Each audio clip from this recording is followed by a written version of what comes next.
Welcome to The Explainer. Today, we're going to talk about a huge shift in how people shop online. It's kicking off in China, but trust me, it could seriously change how all of us click buy pretty soon. So get this, in China's absolutely massive e-commerce market, when there's a big sale, sometimes more than 30% of what people buy gets sent right back. Yeah, 30%. And you might think, okay, that's a logistics nightmare, but it's way more than that. It's a giant red flag. It's a sign that the old way of shopping online, well, it's getting tired. It's showing signs of what you might call metal fatigue. So what is really going on here? Okay, so here's what we're going to cover. First, why old school e-commerce is getting tired. Then, we'll meet the new giant in town. We'll also get to know the new shoppers, see the new playbook for brands, and finally, ask the big question, is this the future for all of us? All right, let's dive right into part one. For years, Chinese e-commerce has been this unstoppable force, right? A total juggernaut. But now, it seems like the cracks are starting to show. Shoppers are just getting tired.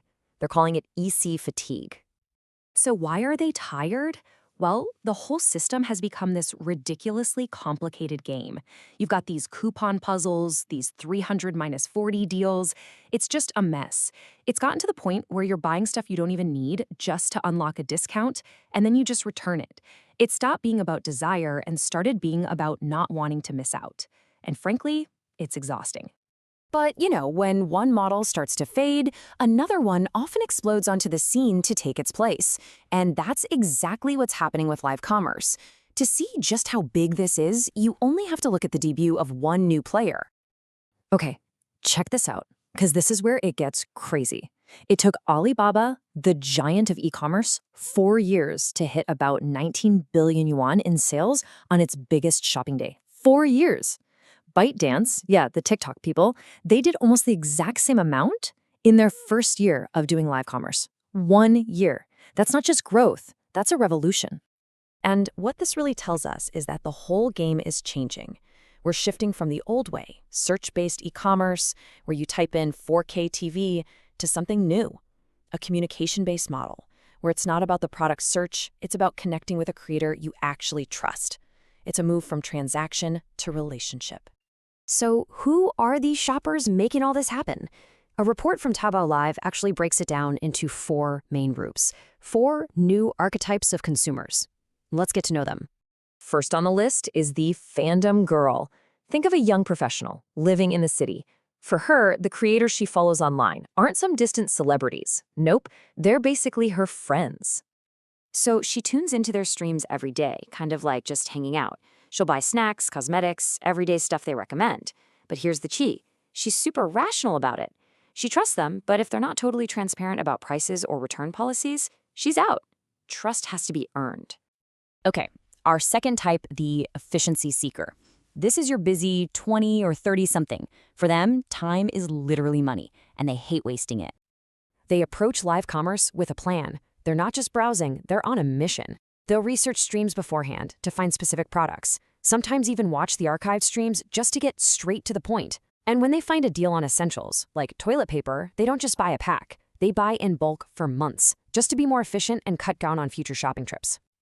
All right, number 3 is the interest explorer. Now, these are the hobbyists, the tech geeks, the people who are super passionate about a niche topic.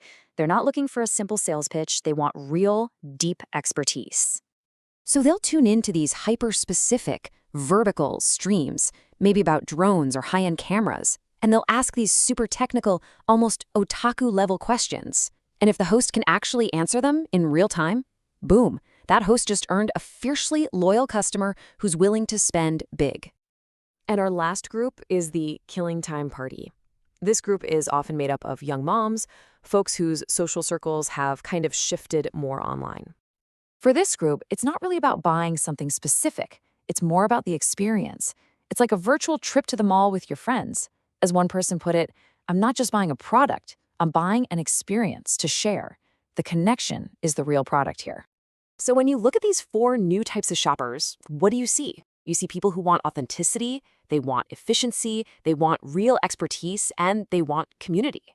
The old rules are out. So with these new shoppers calling the shots, how do brands even begin to keep up?